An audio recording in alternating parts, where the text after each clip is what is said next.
Despite receiving little marketing attention, the Nike Shox TL remains in the brand's catalog. While some recent colorways cater to a more modern, lifestyle-oriented audience, most stick to the bold, vibrant tones that define the shoe's sporty, Y2K-inspired identity. A recent example is the women's exclusive Pearl White, Soft Pearl, and Particle Pink edition, which has just surfaced via official Nike images.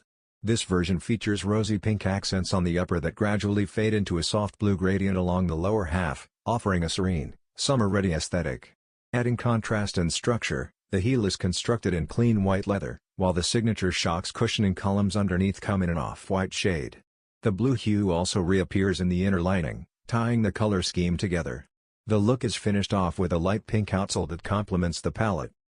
Although Nike has yet to confirm a release date, this colorway will retail for $180 once launched.